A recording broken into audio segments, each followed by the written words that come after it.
Hi, in this video I would like to show you the recent changes in Heap Explorer, specifically the changes in the memory sections view.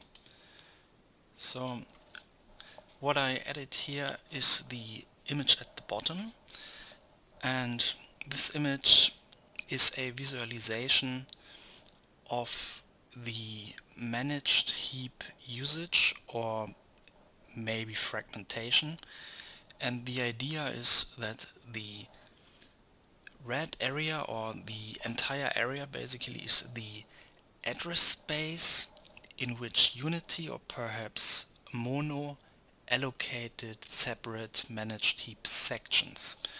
So if we sort by address, the very first memory section in this list would be the one at the very left, the start of the address space, and the very last memory section would be the one at the right, at the end of the address space. And all the blue stripes in between represent allocated memory sections, managed memory sections. So let me sort by size now, and as I select one memory section on the left side, it displays all the objects this specific memory section contains on the right side. And what's new now is also this image at the bottom right, and this one represents how occupied the memory section itself is.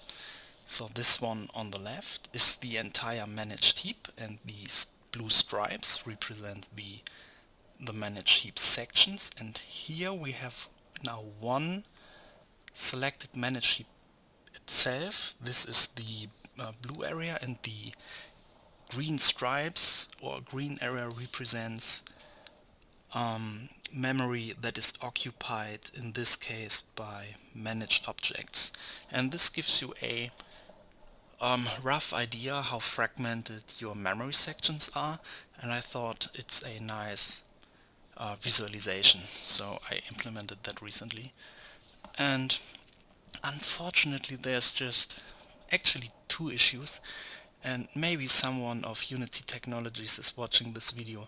So the memory profiling API unfortunately does not provide functionality to query what static field memory or what GC handles are located in a memory section, and this would be extremely useful because right now here maybe or I only display the managed objects, and actually a memory section contains more than only the managed objects. It also contains the static field memory and most likely the GC handle memory, and this is missing, or functionality to get this information is missing, and that would be very helpful if this could be added, because it would make inspecting memory snapshots even more useful. Okay, so that's in this video. That's all in this video, so see you next time.